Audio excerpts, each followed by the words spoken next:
재웅님의 오픈소스가 왜 유명하다고 생각하세요? 재웅님의 오픈소스가 유명할 수 있는 비결이 도대체 뭔가요? 잘해서요. 굉장히 가볍잖아요. 사실 오픈소스의 성공 비결은 이제 여러 가지가 있습니다. 안드로이드 개발자, 백엔드 개발을 얼마나 알고 있어야 되는가? 이것도 좀 궁금한데 재웅님 보시기에는 어느 정도 알고 있어야 된다고 생각하시나요? 사실 뭐 많이 알면 많이 알수록 좋겠지만 안드로이드 개발자 입장에서는 백엔드 개발에 대해서 엄청 높은 이해력이 요구되지는 않습니다. 백엔드와 이제 통신할 때 필요한 HTTP 리퀘스트의 그런 스펙이라든지 실제로 어떻게 커뮤니케이션을 하면 좋은지 효율적인지 정도만 이해하셔도 크게 문제는 안 된다고 생각을 합니다. 그러면 안드로이드 개발자 입장에서 어떤 백엔드 개발자랑 협업했을 때 가장 만족스러우셨었는지. 이것도 사실 되게 좋은 질문인 것 같은데요. 저도 옛날에 이제 백엔드 개발을 잠깐이나마 했었고 백엔드랑 클라이언트랑 동시에 개발을 했던 적이 있는데요. 만약에 안드로이드 개발자 입장에서만 생각을 해본다면은 클라이언트 쪽 개발을 조금이나마 해보신 분들이 아무래도 섬세하게 혹은 조금 디테일한 부분을 잘 고려를 해주셔서 API를 디자인해 주시기 때문에 그런 경험이 조금이라도 있으면은 사실 안드로이드 개발자 입장에서는 너무 좋은 것 같습니다. 잘하는 안드로이드 개발자가 되기 위해선 어떤 것들을 공부하면 될지도 좀 궁금한데 뭐 추천해 주실 만한 커리큘럼 같은 게 있을까요? 정해진 커리큘럼은 저는 일단은 없다고 보는데요. 본인이 어느 정도 경력인지 연차인지 뭐 이런 거에 따라서 조금 커리큘럼이 좀 달라질 수 있다고 봅니다. 그런데 완전히 이제 안드로이드에 처음 입문하시는 분들께서는 간단한 안드로이드 관련 서적이라든지 아니면 구글에 나와 있는 안드로이드 레퍼런스 혹은 코드랩이 정말 잘 되어 있기 때문에 그런 것들을 위주로 하나씩 살펴보시면 좋을 것 같고요. 그리고 안드로이드 기술 관련해서 전반적으로 어떤 기술을 공부하면 좋을지 좀 훑어보고 싶으신 분들께서는 제가 작년에 출시한 안드로이드 디벨로퍼 로드맵이라는 오픈소스 프로젝트가 있는데요. 그 안드로이드 디벨로퍼 로드맵 리파지토리 프로젝트를 보시면은 안드로이드와 관련된 생태계를 전반적으로 다루고 있기 때문에 본인한테 필요한 부분만 학습하시면은 커리큘럼적으로도 도움이 많이 될 것 같습니다. 한글 블로그 포스트도 파트 4까지 이제 업로드를 해놨기 때문에 한번 읽어보시고 싶으신 분들은 벨로그라는 그 사이트에 들어가셔서 한번 확인해 보시면은 좋을 것 같습니다. 방금 얘기한 그 벨로그 주소는 댓글 더보기란에 넣어놓도록 하겠습니다.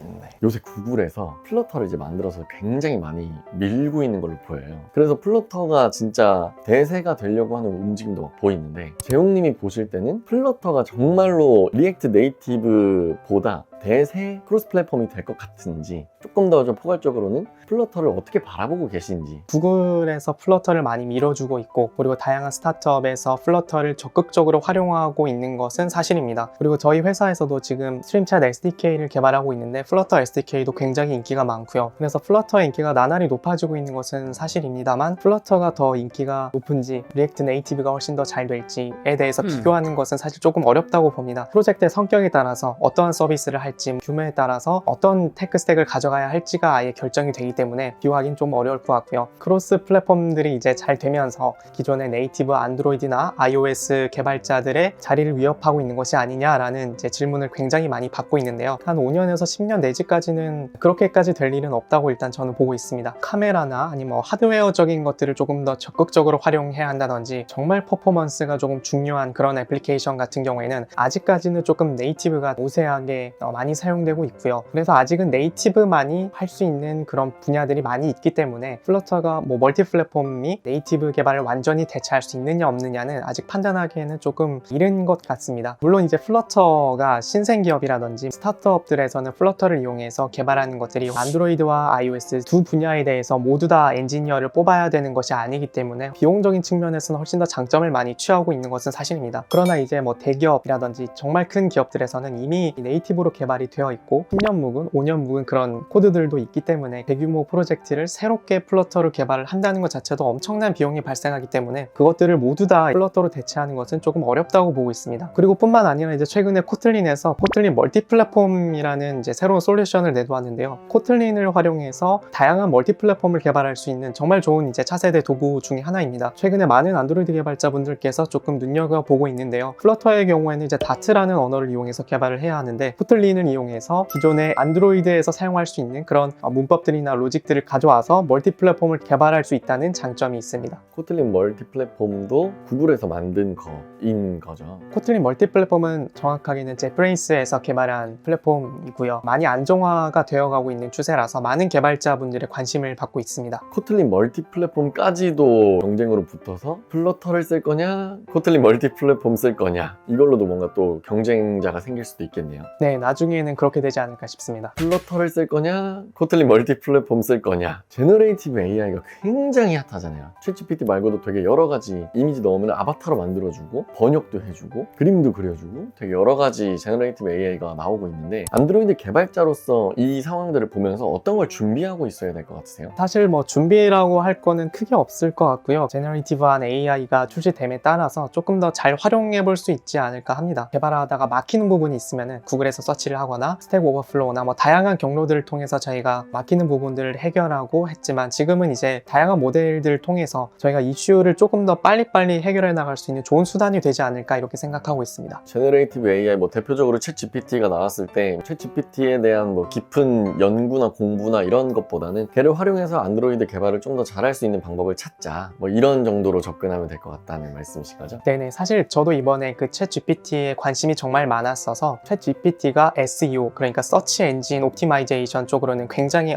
탁월한 주제라고 생각을 했습니다. 최근에 굉장히 화두가 되고 있잖아요. 그래서 챗GPT를 이제 모바일에서 사용할 수 있도록 챗GPT 안드로이드라는 오픈소스 프로젝트를 개발을 했고, 실제로 챗GPT는 이제 대화 형태로 서로 질문과 답을 주고받는 형태잖아요. 근데 이제 저희 회사가 또 채팅 솔루션을 개발하는 회사이기 때문에 스트림챗 SDK를 활용을 해서 챗GPT 안드로이드 오픈소스 프로젝트를 개발을 했습니다. 굉장히 많은 분들께서 관심을 주셨고요. 매주 6,000명에서 7,000명의 유니크한 개발자분들께서 GitHub 리파지토리에 방문을 해주시고 계시고요. 이제 저희는 SDK를 개발하고 있는데 일반적인 서비스와는 다르게 마케팅의 비용이 굉장히 많이 들어가고 있습니다. 그 이유는 사실 서비스의 경우에는 조금 본인이 사용해보고 싶다거나 혹은 다른 사람들의 추천으로 인해서 혹은 이거 조금 괜찮네 사용해볼까 해서 그냥 다운로드 받아서 유입이 될 수 있는 반면에 SDK의 경우에는 그 SDK에 맞는 이제 플랫폼에 사람이 필요하고 실제로 그 프로젝트에 도입을 할 수 있는지 없는지 등 다양한 판단이 필요할 뿐더러 도입하는 것도 다양한 이제 비용이 들기 때문에 그 부분에 있어서 이제 고객들을 데려오는 것들이 사실 굉장히 어렵거든요. GPT 안드로이드 오픈소스 프로젝트를 통해서 실제로 굉장히 많은 이제 유저들이 스트림챗 서비스에 가입을 했고 높은 SDK 사용률을 보여주었습니다. 비용으로 환산하기 좀 어렵겠지만 굳이 비용으로 환산하자면은 최소 몇 천만 원에서 억 단위의 그런 마케팅 효과를 불러냈다고 볼 수 있습니다. 제가 너무 딱딱한 질문들만 한 것 같아서 조금 더 이렇게 분위기를 풀고자, 재웅님의 오픈소스가 왜 유명하다고 생각하세요? 재웅님의 오픈소스가 유명할 수 있는 비결이 도대체 뭔가요? 잘 해서요. 굉장히 가볍네. 사실 오픈소스의 성공 비결은 이제 여러 가지가 있습니다. 오픈소스 소프트웨어 하면은 보통 그냥 공개하는 것만을 생각하시는데요. 공개하는 것 이외에도 솔리드한 그런 API를 개발하시는 것, 잘 정리된 문서와 꾸준히 커뮤니티를 통해서 피드백을 받고 지속적으로 프로젝트를 이제 성장시켜 나가는 것이 정말 중요한 것 같습니다. 그렇게 2년, 3년 정도 혹은 뭐 그 이상 이렇게 꾸준히 오픈소스 프로젝트를 키워 나가시면은 외부에서 오픈소스 라이브러리를 선택하는 것만으로도 굉장히 큰 비용이거든요. 따라서 그 비용을 얼마나 절감시켜 줄 수 있는지 그런 요소도 고민을 해보면 좋을 것 같고요. 그리고 오픈소스 소프트웨어를 실제로 개발하면서 겪었던 과정이라든지 혹은 뭐 어떻게 사용하면 조금 더 잘 활용할 수 있는지 계속 블로그 포스트라든지 혹은 뭐 컨퍼런스에 가서 발표를 하신다든지 지속적으로 많은 분들께 이렇게 노출을 시켜주는 것도 조금 마케팅적인 요소로서 굉장히 중요하다고 생각합니다. 혹시 스스로 나 좀 유명해진 것 같은데? 라고 느꼈었던 사건들이 있었나요? 몇 번 있었습니다. 사실 이제 작년에 드로이드콘 런던이라고 해서 세계에서 가장 큰 안드로이드 관련 국제적인 컨퍼런스가 있습니다. 이제 거기에 참여했는데 총 이틀이었는데 그 이틀 동안 정말 이렇게까지 많은 사람을 만날 수 있을까 싶을 정도로 굉장히 많은 사람들을 만났고 하루에 정말 거의 뭐 몇백 명 이상씩 이렇게 대화를 나눴고 그 중에서 정말 많은 분들께서 저를 먼저 알아봐 주시고 와서 말을 걸어주셨던 그런 기억이 있습니다. 그때 정말 뿌듯함도 많이 느꼈고 온라인에서만 주로 활동을 했잖아요. 그래서 실제 개발자분들을 직접 보는 것도 처음이었고 그러다 보니까 훨씬 더 감동이 조금 밀려왔었고 정말 행복했던 기억이 있습니다. 드로이드콘 가신 거는 발표하러 가신 거예요? 아니면 들으러 가신 거예요? 스트림챗 SDK를 홍보하러 이제 가서 스트림챗 SDK에 대해서 설명을 드리고 여러 가지 이제 목적으로 가게 되었습니다. 스트림챗 부스를 운영하는 것에 재웅님을 보고 싶어서 온 사람도 분명히 많을 것이다. 스트림챗 부스였지만 팬 미팅이 된 뭐 그런 그것 때문에 이제 팀원분들께서 말을 많이 해주셨습니다. 이제 이 스트림 부스에서 제 팬미팅을 하고 있는 게 아니냐고 이제 슬랙 채널에도 많이 올려주셨고, 그래서 그럴 때마다 조금 당황스럽지만 정말 재미있는 경험이었습니다.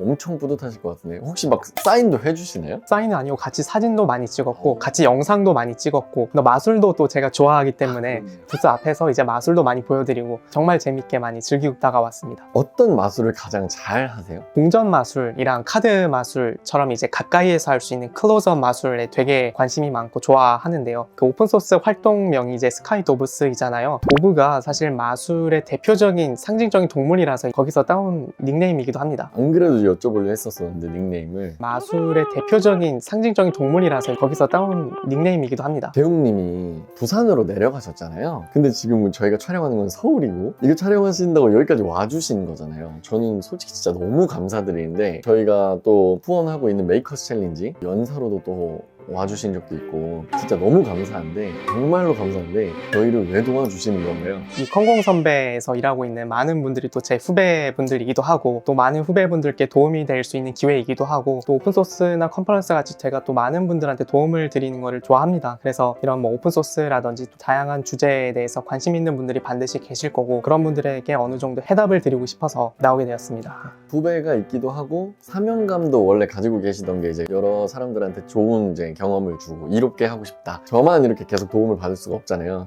그래서 혹시라도 큰고 선배가 필요하면은 말씀 주시면 저희도 도움 드리러 가겠습니다. 그럼 부산으로 내려오시죠. 좋아요. 부산으로 찾아갑니다. 마술쇼 할 때 만약에 이렇게 도움이 필요하시면 얘기 주시면 미녀조수 하시는 것이죠. 저 미녀 조수를 할 수 있을지 미남 잘 조수, 모르겠는데 부산으로 찾아갑니다. 컴공선배 커뮤니티에 재웅님이랑 인터뷰를 할 거다. 혹시 질문하고 싶은 거 구독자분들이 있으시냐라고 사전 질문을 받아봤어요. 첫 번째 질문으로 왔었던 거는 이제 안드로이드 말고도 정말 말 그대로 공부할 때 본인만의 노하우 같은 게 또 있으신지.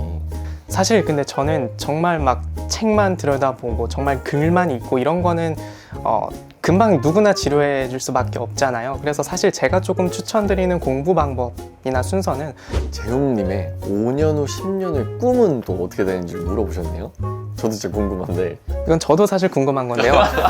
정말 수많은 언어들이 있잖아요. 플랫폼도 정말 많고 이 수많은 언어들 중에 어떻게 하시다가 안드로이드 개발 내가 해야겠다 이렇게 결정하게 되셨는지. 처음에는 제가 이제 게임 개발자가 되는 게 꿈이었거든요. 근데 이제